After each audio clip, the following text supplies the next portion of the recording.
இந்த நாட்களிலே ஆவிக்குரிய கிறிஸ்தவர்களாக இருக்க நமக்கு வேதம் என்ன சொல்லுகிறது என்று சொன்னால், தேசத்தில் இருக்கிற எல்லா ஜனங்களுக்காகவும் அதிகாரத்தில் இருக்கிற தலைவர்களுக்காகவும் நாம் ஜெபிக்க வேண்டியது நம்முடைய கடமையாக இருக்கிறது.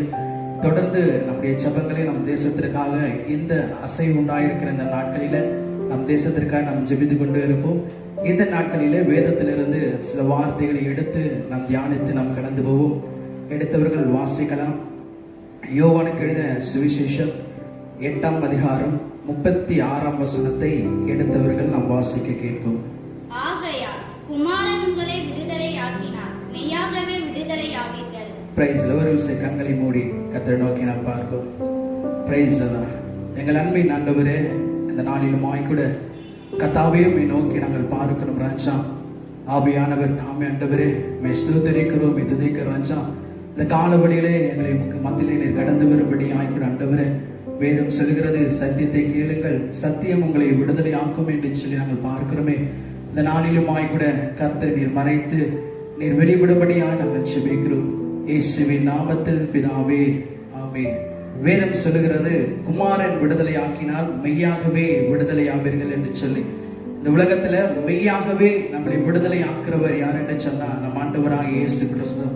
இன்னைக்கு இந்த அநேக நாட்களில கர்த்தர் அநேக நேரத்தில் கூட நம்ம விடுதலைப்பட்டவர்களாய் விடுதலை கொடுத்து கர்த்தர் நம்மை வழிநடத்தி வந்திருக்கிறார். அவர் சாதாரணமாக விடுதலை கொடுக்கல, அவர் மெய்யாகவே நம்முடைய வாழ்க்கையில விடுதலை கொடுக்கிறவராக இருக்கிறார். வேதத்துல நம்முடைய வாழ்க்கையில விடுதலை கொடுக்கிறவர் யார்? அவர் எதிலிருந்து அவர் நமக்கு விடுதலை கொடுக்கிறார்? விடுதலை கொடுத்து விடுதலை பெற்றுக்கொண்டு நாம என்ன செய்யணும் என்று சொல்லி ஒரு 3 காரியங்களே அந்த நாளில் நாம் தியானிக்க போகிறோம். உண்மையாகவே அடிமைத்தனத்துல, பாவத்துல, குழப்பத்துல, பலவீனங்கள் இருந்த நம்ம ஆண்டவர் என்ன பண்ணார்னா விடுதலை கொடுத்து இந்த நாளிலே கர்த்தருடைய சமூகத்துல தேவனுக்கு சாட்சியாக இருக்கும்படியா ஆண்டவர் வைத்திருக்கிறார். இன்னைக்கு அநேக பேர் கூட இந்த விடுதலை பெற முடியாதபடி அநேக நாட்களில விடுதலைக்காக ஜெபித்த நாட்களில் இன்னைக்கு கூட அழுது ஜெபித்து கொண்டிருக்காங்க. இந்த சுதந்திர நாட்களில விடுதலை கொடுக்கிறவர் ஆண்டவராக இயேசு கிறிஸ்து மாத்திரமே. ஏன்னா அவருக்கு ஒரு அழகான பேர் இருக்கு, அவர் விடுதலை நாயகன் என்று சொல்லி. அந்த விடுதலை நாயகனிடத்துல நம்ம கடந்து வரப்படும் போது அவர் நமக்கு விடுதலை கொடுக்கிறவரா அவர் இருக்கிறார். சரி, எதிலிருந்து ஆண்டவராக இயேசு கிறிஸ்து நமக்கு விடுதலை கொடுக்கிறவரா அவர் இருக்கிறார்? முதலாவது நாம் எடுத்தவர்கள் வாசிக்கலாம். அவர் எதிலிருந்து நமக்கு விடுதலை கொடுக்கிறவரா இருக்கிறார்?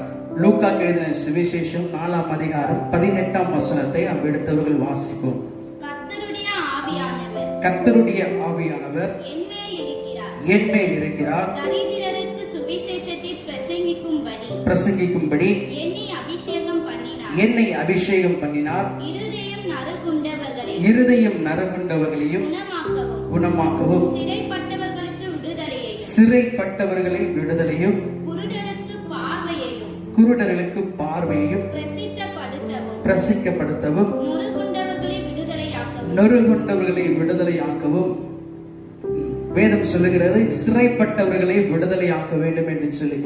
இன்னைக்கு கூட நம்ம எல்லாருமே வேதத்துல சரித்து நமக்கு எல்லாருக்குமே தெரியும். 430 வருஷம் அடிமைத்தனத்துல இருந்தான இஸ்ரவேல் ஜனங்களை ஆண்டவராக இயேசு கிறிஸ்து எகிப்து தேசத்திலிருந்து மோசே மூலியமாய் கூட அவர் வழிநடத்தி விடுதலை கொண்டு வந்ததான சரித்திரம் நம்ம எல்லாருக்குமே தெரிந்ததான ஒரு விஷயம். ஆனா அந்த ஜனங்கள் அந்த விடுதலை பெற்றுக்கொண்ட பிறகு அந்த விடுதலையை, அந்த சுதந்திரத்தை அவர் என்ன பண்ணனா தக்க வைத்துக் கொள்ள முடியல. மறுபடியும் அவர்கள் என்ன பண்றாங்கன்னா பாவத்துக்குள்ளாக கடந்து போறாங்க, அடிமைக்குள்ளாக கடந்து போறாங்க. அதனால ஆண்டவராய் இயேசு கிறிஸ்து குமாரனா இந்த உலகத்திலே கடந்து வரும்படியான ஒரு சூழ்நிலை வந்தது. இன்னைக்கு கூட அடிமைத்தனத்துல அநேக பேர் தன்னுடைய அடிமைத்தனத்திலிருந்து விடுதலையாக்கப்படாம அநேக பேர் இருக்கிறாங்க. உதாரணத்துக்கு பாத்தீங்கன்னா இன்னைக்கு அநேக வாலிபர்கள் நிறைய அடிமைத்தனத்துல இருக்காங்க. முதலாவது நான் பார்த்தீங்கன்னா இந்த செல்போன்ல அடிமையில நிறைய பேர் இன்னைக்கு இந்த செல்லுல இருந்து விடுபட முடியாதபடி அநேக பேர் இருக்கிறாங்க. நிறைய பேர் அந்த குடியில இருக்காங்க, புகை பழக்கிறதான அந்த பழக்கத்துல இருக்காங்க, வியாதியில இருக்காங்க. நிறைய பேர் தன்னுடைய அடிமைத்தனத்திலிருந்து அவங்க வெளிவர முடியாத பேர் இருக்கிறாங்க. வேதம் நமக்கு அழகா சொல்லுகிறது, குமாரன் விடுதலையாக்கினால் மெய்யாகவே விடுதலை ஆவீர்கள் என்று சொல்லி. இன்னைக்கு யாரெல்லாம் அடிமைத்தனத்துல இருக்கிறோம், எந்த மறைமுகமான அடிமைத்தனத்துல இருக்கோம், யாரெல்லாம் அந்த அடிமைத்தனத்திலிருந்து நம்ம வெளியே வர முடியாதபடி இந்த நாட்களில் நாம் நின்று கொண்டு இருக்கிறோம் என்று சொல்லி ஒரு விஷயம் நம்ம ஆண்டவர் நோக்கி நாம் பார்ப்போம். வேதம் சொல்லுகிறது கர்த்தர் இந்த நாட்களிலே நம்முடைய எல்லா அடிமைத்தனத்திலிருந்து அவர் விடுதலையாக்க அவர் உண்மை உள்ளவராய் இருக்கிறார். எப்படிப்பட்ட அடிமைத்தனமா இருந்தாலும் விடுதலையாக்க தேவனால மாத்திரம்தான் முடியும். ஏன்னா வேதம் சொல்லுகிறது, எடுத்து வாசிக்கலாம். யோவானுக்கு எழுதின சுவிசேஷம் 8ஆம் அதிகாரம் 34ஆம் வசனத்தை நாம் வாசிக்கப்படும் போது, இயேசு அவர்களுக்கு பிரதியுத்தரமாக, இயேசு அவர்களுக்கு பிரதியுத்தரமாக, பாவம் செய்கிறவன் எவனோ அவன் பாவத்திற்கு அடிமையாய் இருக்கிறான். வேதம் சொல்லுகிறது, யாரெல்லாம் பாவம் செய்றீங்களோ அவங்க பாவத்திற்கு அடிமையா இருக்கிறோம் என்று சொல்லி. இன்னைக்கு நம்ம பாவம் செய்துட்டோம்னா கண்டிப்பா அதுக்கு நம்ம அடிமையா இருக்கிறோம்.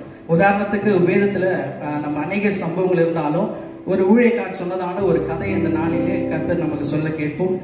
ஒரு ஊழியக்காரர் என்ன சொன்னார்னா, ஒரு குடும்பத்துல 2 அண்ணன் தங்கச்சிக்கு 2 பேர் இருந்தாங்க. அவங்க என்ன பண்ணாங்கன்னா, ஒரு நாள் தகப்பனார் வந்து வெளியில ஒரு ஃபங்க்ஷனுக்காக பேரண்ட்ஸ் கடந்து போகப்படும் போது இவங்க 2 பேர் மட்டும் வீட்டில் இருந்திருக்காங்க. அப்ப இந்த தம்பி என்ன பண்ணிருக்கான், விளையாட கண்டு இருக்கப்படும் போது வீட்டுல வளர்க்கத்தக்கதான அந்த கோழி என்ன பண்ணிருக்கான், சாகடிச்சிடறான். தெரியாம கால் மணித்து அந்த கோழி வந்து இறந்து போயிருக்கு. இதை பார்த்ததான இந்த அக்காக்குள்ள ஒரு என்ன விஷயம், இதை பிளாக்மெயில் பண்ணி தன்னுடைய தம்பிய, நீ ஏதாவது தப்பு செஞ்சினா, எனக்கு ஏதாவது வேலை செய்யலாம், நான் பேரண்ட்ஸ் கிட்ட நான் போட்டு கொடுத்துருவேன். அந்த நாள்ல இருந்து என்ன பண்ணாங்கன்னா, அந்த தம்பி அந்த அக்காவுக்கு ஒரு அடிமை போல அவன் வாழ்ந்து வந்தாங்க.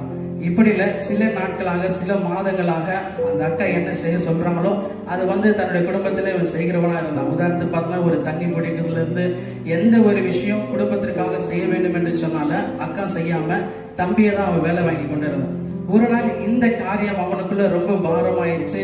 அவன் என்ன யோசிச்சானா, இந்த நாட்களிலே அக்காக்கு அடிமையா இருக்குது, நம்ம செஞ்ச பாவத்தை அக்கா கிட்ட அடிமையா இருந்து இப்படிப்பட்ட காரியங்களை செய்வதை விட தன்னுடைய பேரண்ட்ஸ் கிட்ட, அப்பா அம்மா கிட்ட போய் நான் அந்த காரியத்தை சொன்னா கண்டிப்பா எனக்கு விடுதலை கிடைக்கும் என்று சொல்லி அவன் நம்பி தன்னுடைய பேரண்ட்ஸ் கிட்ட போய் அந்த காரியத்தை சொல்லியிருக்கிறான். இப்ப நான் தெரியாம நான் கோழியை வந்து சாகடிச்சிட்டேன்பா அப்படின்னு இருக்கான். அப்போ அவன் தகப்பனார், ஏன்பா இதுக்கு ஏன்பா நீ ரொம்ப கஷ்டப்பட்டு கொண்டு இருக்கிறேன்னு சொல்லி அவனை அணைத்து அவனுடைய அடுத்த காரியங்கள், அவனுக்கு தேவையான விஷயங்களே அவனுக்கு ஆறுதலையும் அவனை பலப்படுத்தி அனுப்பிச்சாங்க. இன்னைக்கு கூட ஆண்டவராக இயேசு கிறிஸ்து கூட பிசாசானவன் நம்ம செஞ்ச காரியங்களை பாவத்தை வைத்துக் கொண்டு நம்மளை பிளாக்மெயில் பண்ணி கொண்டு இருப்பான். அவன் சத்துருக்கள் நம்ம என்ன செய்ய, நம்ம செஞ்ச பாவத்தையும் அவன் சொல்லிக் கொண்டு இருப்பான். இதனால நம்முடைய வாழ்க்கையில ஆண்டவரிடத்துல சேருவதற்கு, அவரிடத்துல நம்ம கிட்ட போவதற்கு, அவருடைய காரியங்களை செய்வதற்கு நிறைய காரியங்கள் தடையா இருக்கும். வேதம் சொல்லுகிறது, தன் பாவங்களை மறைக்கிறவன் வாழ்வடைய மாட்டான், அவைகளை அறிக்கை செய்து விட்டு விடணும், கர்த்தரிடத்துல இரக்கம் பெறுவான் என்று சொல்லி. இன்னைக்கு இப்படிப்பட்ட பாவத்திலே நீங்க அடிமையா இருப்பீர்களானால், வேதம் சொன்னது போல ஆண்டவரிடத்துல நீங்க கடந்து வாங்க. கண்டிப்பா கர்த்தர் அடிமைத்தனத்திலிருந்து விடுதலையாக்க அவர் உண்மை உள்ளவராக இருக்கிறார். அது மாத்திரமல்ல, இந்த அடிமைத்தனம் நம்ம வேதத்துல வாசிக்கிறோம், அடிமைத்தனமா நம்ம இருக்கக்கூடாது அப்படின்னு சொல்லி இந்த நாட்களை நாம் தியானித்துக் கொண்டு இருக்கிறோம். ஆனா எதற்கு நம்ம அடிமையா இருக்கணும் என்று சொல்லி வேதம் நமக்கு சொல்லுகிறது. எடுத்தவர்கள் வாசிக்கலாம். ரோமர் எழுதின புஸ்தகம் 6ஆம் அதிகாரம் 18ஆம் வசனத்தை வாசிப்போமே. பாவத்திலிருந்து நீங்கள் விடுதலையாக்கப்பட்டு நீங்கள் நீதிக்கு அடிமைகளானீர்கள். வேதம் சொல்லுகிறது, அடிமைத்தனத்திலிருந்து ஆண்டவர் நம்மளை விடுவித்துட்டா. ஆனா எதற்கு நம்ம அடிமைகளா இருக்கப்பட்டிருக்கிறோமா? நீதிக்கு அடிமையாக்கப்பட்டிருக்கோமா? அப்படி நீதிக்கு அடிமையாக்க நம்ம பட்டிருந்தனா, நீதியின் வழியில நம்ம நடந்தனா, கர்த்தர் கொடுக்கிற பலன், கர்த்தர் கொடுக்கிறதான ஒரு ஆசீர்வாதம் என்ன என்று சொல்லி நாம் வாசிப்போமானால், அதே ரோமர் 6ஆம் அதிகாரம் 22ஆம் வசனம் இப்படியாய் சொல்கிறது, இப்பொழுது நீங்கள் பாவத்தினின்று விடுதலையாக்கப்பட்டு தேவனுக்கு அடிமைகள் ஆனதினால் பரிசுத்தமாகுதல் உங்களுக்கு கிடைக்கும் பலன் முடிவோ நித்திய ஜீவன். வேதம் சொல்லுகிறது, நாம நீதிக்கு அடிமைகளா இருந்தனா, அதாவது தேவனுக்கு அடிமைகளா இருந்தனா, கண்டிப்பா கர்த்தர் நம்மளுக்கு நித்திய ஜீவனை கொடுப்பேன் என்று சொல்லி அவர் சொல்லுகிறார். அல்லேலூயா. வேதம் சொல்லுகிறது, குமாரன் விடுதலை ஆக்கினார், மெய்யாகவே விடுதலை ஆவீர்கள். முதலாவது ஆண்டவர் நம்மை அடிமைத்தனத்திலிருந்து அவர் விடுவிக்க அவர் உண்மை உள்ளவராய் இருக்கிறார். இந்த சுதந்திர நாட்களிலே உலகத்திற்கு மாத்திரம் விடுதலை அல்ல, எத்தனை பேர் ஆண்டவர் உண்மையாகவே இன்னைக்கு நம்ம நிற்கிறோம் என்று சொன்னா விடுதலை கொடுத்துதான் ஆண்டவர் நம்ம நிற்க வைத்திருக்கிறார். ஆனா கிறிஸ்துவுக்குள்ள கடந்து வந்து இன்னும் நிறைய விஷயங்களை நம்ம அடிமைத்தனத்துல இருப்போமானால், இந்த நாட்களிலே ஆண்டவர் நோக்கி பார்க்கப்படும் போது அவர் உண்மையாகவே நம்மை அடிமைத்தனத்திலிருந்து விடுதலையாக்க அவர் உண்மை உள்ளவராய் இருக்கிறார். இரண்டாவது ஒரு காரியம், எதிலிருந்து ஆண்டவர் விடுதலை கொடுக்கிறார்.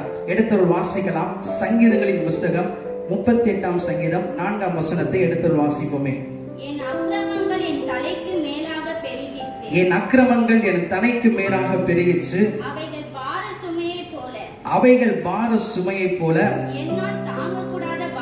என்னால் தாங்கக்கூடாத பாரமாயிடுச்சு. அதாவது தாவீதுக்குள்ள இந்த குற்ற மனப்பான்மை இருந்துச்சாம். சில மனுஷங்களுக்குள்ள அந்த குற்ற மனப்பான்மை இருக்கும். அதாவது நம்ம நீ பாவி பாவி என்றதான மனசாட்சி மாத்திரமல்ல, நம்மளை சார்ந்திருக்கிற நம்ம சுற்றி இருக்கிற கூட அந்த விஷயத்தை அவங்க சொல்லிக்கொண்டே இருப்பாங்க. வேதம் சொல்லுகிறது, ஆண்டவராக இயேசு கிறிஸ்து நம்முடைய பாவங்களை ஒரு ஆழ்கடலில அவர் எரிந்து விட்டார். முன்பு தூரமாய் இருந்த நாம ஆண்டவருடைய ரத்தத்தினால சமீபமானீர்கள் என்று சொல்லி நமக்கு வேதம் சொல்லுகிறது. இந்த குற்றமானமான்மை ஒரு மனுஷனுக்குள்ள இருந்தா அவனுடைய கடந்த கால அந்த ஃபைலர், அந்த பாஸ்ட் ஃபைலர், அந்த கடந்த கால தோல்விகள் என்ன பண்ணனா ஃபியூச்சர்ல அவன் எதிர்கால வாழ்க்கையில அவன் செய்ய வேண்டிய காரியத்திற்கு அது ஒரு தடையா இருக்குமா. அந்த குற்ற மனப்பான்மை அவனை குற்றப்படுத்தி கொண்டே இருக்குமா. இன்னைக்கு வேதம் சொல்லுகிறது, அப்படிப்பட்ட குற்ற மனப்பான்மையோடு யாராவது இருப்பீர்களானால் ஆண்டவராக இயேசு கிறிஸ்து தாவீதுக்கு மாத்திரமல்ல, அவர் சொல்றார், என் அக்கிரமங்கள் பெருகிச்சு என்று சொல்லி, என்னால தாங்க கூடாத பாரமாயிடுச்சு என்று சொல்லி, அப்படிப்பட்ட சூழ்நிலை அங்கே இருப்பீரானால் கர்த்தர் வேதம் சொல்லுகிறது, குமாரன் விடுதலையாக்கினால் மெய்யாகவே விடுதலை ஆவீர்கள். அந்த குற்ற மனப்பான்மையிலிருந்து ஆண்டவர் விடுதலை கொடுப்பார். அந்த குற்ற மனப்பான்மை விடுதலை கொடுக்கபடியாக ஆண்டவராக இயேசு கிறிஸ்து கல்வாரி சிலுவையிலே நமக்காக ஜீவனை கொடுத்தார். அந்த ரத்தத்தினால எல்லா விதமான காரியங்களை கர்த்தர் நாம் மாற்றி போட்டு இருக்கிறார். ஒருவேளை இந்த உலகம் சொல்லுகிறது நம்மளை குற்றவாளியாக சொன்னா கூட பரவாயில்ல, ஆண்டவராக இயேசு கிறிஸ்து பார்வையில நாம் வெளியேற பெற்றவர்களா இருக்கும். அவருடைய பார்வையில நம்ம நீதிமானா இருக்கிறோம். வேதம் அதான் சொல்லுகிறது, அவர் ரத்தத்தினாலே கழுவப்பட்டவர்கள் நீதிமான்கள் என்று சொல்லி. இந்த நாளிலே குற்ற பலமானோட கர்த்தரை நோக்கி பார்த்து கொண்டிருப்பீர்கள். ஆனால் கண்டிப்பா கர்த்தர் அவர் விடுதலை கொடுக்க அவர் உண்மை உள்ளவராக இருக்கிறார். அது மாத்திரமல்ல, மூன்றாவது ஒரு காரியம், கர்த்தர் எதிலிருந்து அவர் விடுதலை கொடுக்கிறவராக இருக்கிறார் என்று சொல்லி ரோமர் எழுதின புஸ்தகம் 7ஆம் அதிகாரம் 24ஆம் வசனத்தை நாம் வாசிப்போமானால், நான் நிர்பந்தமான மனுஷன், இந்த மரண சரீரத்திலிருந்து யார் என்னை விடுதலையாக்க கூடும். அழகான ஒரு வார்த்தை. நான் நிர்பந்தமான மனுஷன், இந்த மரண சரீரத்திலிருந்து என்னை யார் விடுதலையாக்க கூடும். அதாவது வியாதியிலிருந்து விடுதலை கொடுக்க கர்த்தர் உண்மை உள்ளவராக இருக்கிறார். இன்னைக்கு கூட இந்த கொரோனா நாட்களிலுமாய் கூட இந்த உலகமே அசைந்த இந்த நாட்கள்ல எத்தனையோ வருஷங்கள், 73 வருஷங்கள் நம்ம இண்டிபெண்டன்ஸ் டே கொண்டாடி இருக்கிறோம். எத்தனை சந்தோஷமா, எத்தனை மகிழ்ச்சியா கொண்டிருக்காங்க. ஆனா இந்த நாள்ல ஒரு அசைவோடு கூட கொண்டாடத்தக்கதான சூழல் வந்தது.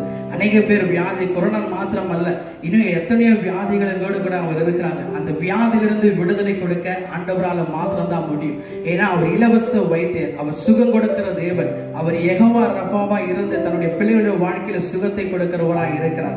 அது மாத்திரமல்ல, நம்முடைய எல்லா விதமான பலவீனங்களையும் மாற்ற அவர் உண்மை உள்ளவராக இருக்கிறார். ஒருவேளை இந்த நாட்களில் யாரெல்லாம் பலவீனமா இருக்கிறீர்களோ அவர் நம்முடைய வியாதியிலிருந்து விடுவிக்க அவர் உண்மை உள்ளவராக இருக்கிறார். அல்லேலூயா. வேதம் சொல்கிறது, இந்த நாட்களில எப்படிப்பட்ட வியாதியோடு கூட இருக்கலாம். ஒருவேளை வெளியே சொல்ல முடியாம நம்ம தனித்த வேலையில ஆண்டவரை நோக்கி கதறி நம்ம இந்த வியாதிக்காக நம்ம ஜெபித்து கொண்டு இருக்கலாம். கர்த்தர் சொல்லுகிறார், நம்ம இந்த வியாதியிலிருந்து அவர் விடுதலை கொடுக்க உண்மையுள்ளவராக இருக்கிறார். வேதத்துல நமக்கு எல்லாருக்குமே தெரிந்ததான ஒரு சம்பவம் கூட, 18 வருஷம் நிமிர முடியாத குணியா இருந்த ஒரு ஸ்திரியை அவர் என்ன சொல்லி குணமாக்குறார் என்று சொல்லி நாம் பார்ப்போமே. எடுத்துரோல் வாசிக்கலாம். லூக்கா எழுதின சுவிசேஷம் 13ஆம் அதிகாரம் 12ஆம் வசனத்தை நாம் வாசிக்கப்படும் போது, இயேசு அவளை கண்டு தம்மிடத்திலே அழைத்து, ஸ்திரீயே, உன் பலவீனத்திலிருந்து நீ விடுதலையாக்கப்பட்டாய் என்றார். அந்த ஸ்திரீக்கு மாத்திரமல்ல, இதை கேட்டுக்கொண்டிருக்கிறதான உங்களுடைய வாழ்க்கையிலிருந்து, உங்களுடைய பலவீனத்திலிருந்து கர்த்தர் விடுதலையாக்கப்பட்டாய் என்றதான இந்த சுதந்திர நாளிலே நமக்கு ஒரு விடுதலை கொடுக்க அவர் உண்மை உள்ளவராக இருக்கிறார். எத்தனை பேர் விசுவாசிக்கிறீங்க? கர்த்தர் சொல்லுகிறார், நம்முடைய வியாதியிலிருந்து அவர் விடுதலை கொடுக்கிறார். இது மாத்திரமல்ல, அவர் நம்முடைய சாபத்திலிருந்து அவர் விடுதலை கொடுக்கிறார். அதுதான் மரத்தில் தூக்கப்பட்ட எவனும் சபிக்கப்பட்டவன் என்று சொன்ன வசனத்துல ஆண்டவராக இயேசு கிறிஸ்து நமக்காக அந்த சிலுவை மரத்தில் அவர் தூங்கினதை நாம் வாசிக்கிறோம். இந்த நாட்களிலே ஆண்டவர் சாபத்திலிருந்து விடுதலை கொடுக்கிறார். நம்முடையதான எல்லா குற்றம் சுயத்திலிருந்து ஆண்டவர் விடுதலை கொடுக்கிறார். நம்முடைய எல்லா காரியத்திலிருந்து கர்த்தர் விடுதலை கொடுக்கிறவரா அவர் இருக்கிறார். ஏனென்றால் வேதம் சொல்லுகிறது, குமாரன் விடுதலை ஆக்கினார், நீங்கள் மெய்யாகவே விடுதலை ஆவீர்கள். சரி, கர்த்தர் நம்ம அடிமைத்தனத்திலிருந்து விடுதலை கொடுக்கிறார், நம்மளை குற்ற மனப்பான்மையிலிருந்து விடுதலை கொடுக்கிறார், வியாதியிலிருந்து விடுதலை கொடுக்கிறார். விடுதலை பெற்றுக்கொண்ட நாம என்ன செய்யணும்னா, வேதத்துல நமக்கு எல்லாருக்குமே தெரியும், ஆண்டவராக இயேசு கிறிஸ்து தேசத்தை அழிக்காதபடி திறப்பில நடக்கத்தக்கதான ஒரு மனுஷனை தேடினே, ஒருவனை காணேன் என்று சொல்றார். விடுதலை பெற்றுக்கொண்ட நாம நம்முடைய ஜனங்களுக்காக திறப்பில நிற்கிறவர்களா இருக்கணும். இன்னைக்கு நம்ம இந்த சுதந்திர நாட்கள் மாத்திரம் நம்ம திறப்பில நிற்கிறவர்களா இல்லாத பட்சத்துல அனுதினமும் தேசத்தில் இருக்கிற ஒவ்வொரு ஜனங்களுக்காக நம்ம திறப்பில் இருக்கிறவங்களா இருக்கணும். தேசத்து தலைவர்களுக்காகவும், அது பாதுகாக்கிற பாதுகாவலுக்காகவும், ராணுவ வீரர்களுக்காகவும், இந்த நாட்களில் உழைத்து கொண்டிருக்கிற ஒவ்வொருவருக்காகவும் நம்ம திறப்பிலே நிற்கிறவர்களா இருக்கணும். ஏன்னா நம்ம வேதம் தான் சொல்லுகிறேன், நாம் தரிக்கப்பட்ட ஜனங்கள் தங்களை தாழ்த்தி ஜெபம் பண்ணி எல்லா பொல்லாத வழிகளை விட்டு திரும்பினால் பரலோகத்தில் இருக்கிற தேவன் அதை கேட்பார். கேட்பது மாத்திரமல்ல, நம்முடைய தேசத்திற்கு அவர் சேமத்தை கொடுக்க அவர் உண்மை உள்ளவராக இருக்கிறார். இந்த நாட்களிலே விடுதலை நாளிலே கர்த்தர் நம்முடைய வாழ்க்கையிலே விடுதலை கொடுத்துட்டார். அந்த விடுதலை பெற்றுக்கொண்ட நாம திறப்பில நின்று விடுதலையில அடிமைத்தனத்துல இருக்கிற ஒவ்வொருக்காக விடுதலை பெறும்படியா நாம செபிப்போம். கண்டிப்பா இந்த நாட்கள்ல அடுத்த வருஷம் பார்க்கப்படும் போது நம்முடைய பக்கத்துல வீட்டுல இருக்கிறவங்க, நம்ம சுற்றி இருக்கிற ஜனங்கள் யாவரும் விடுதலை பெற்றவர்களாய் கர்த்தருடைய ஆலயத்திலே நம்மோடு கூட அவர் கடந்து வர கர்த்தர் உதவி செய்வார். அது மாத்திரமல்ல, இந்த நாட்களில அநேக பேர் ஒவ்வொரு திருச்சபையில கடந்த வருஷங்கள்லாம் அநேக சபையில நடந்த கூட்டங்கள் நடந்திருக்கும், விசேஷ கூட்டங்கள்லாம் நடக்கப்பட்டிருக்கும். ஆனா ஒருவேளை இந்த நாட்களில் தடைகள் இருந்தாலும் நம்முடைய வீட்டிலே குடும்பமாய் திறப்பில் நின்று நம்ம செபிப்போம். கண்டிப்பா கர்த்தர் நம்மை கொண்டு வருகின்ற நாட்களில் அவர் பெரிய காரியங்களை செய்ய அவர் உண்மை உள்ளவராக இருக்கிறார். மறுபடியும் அந்த வசனத்தை நாம் வாசித்து முடிப்போம். யோவான் எழுதின சுவிசேஷம் 8ஆம் அதிகாரம் 36ஆம் வசனத்தை நாம் வாசித்து நாம் முடிப்போமே. ஆகையால் குமாரன் விடுதலையாக்கினார், மெய்யாகவே விடுதலை ஆகுவீர்கள். அவர் விடுதலையாக்கினார், மெய்யாகவே விடுதலையாகுவர். இந்த சத்தியத்தை கேட்டிருக்கிற யாவருடைய வாழ்க்கையிலும் வேதம் சொல்கிறது, சத்தியத்தை கேளுங்கள், சத்தியம் உங்களை விடுதலையாக்கும்.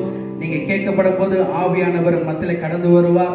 ஆவியானவர் எங்கு உண்டோ அங்க கண்டிப்பா விடுதலை உண்டு. விடுதலை கொடுக்கிறவர் இந்த நாட்களிலே விடுதலை கொடுத்து நம்மளை வழிநடத்தட்டும். யாவரும் நம்ம கண்களை மூடி வரும் நம்ம செபித்து இந்த காரியத்தை நாம் படிப்போம். பிரைஸ் அல்ல, ஹalleluya, பிரைஸ் மாஸ்டர்.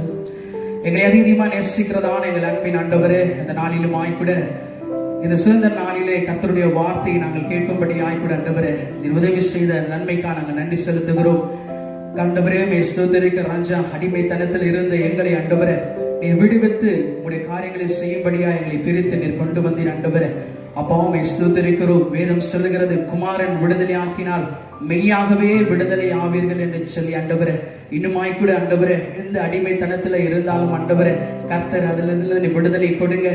குற்ற மனப்பான்மையிலிருந்து விடுதலை கொடுங்க.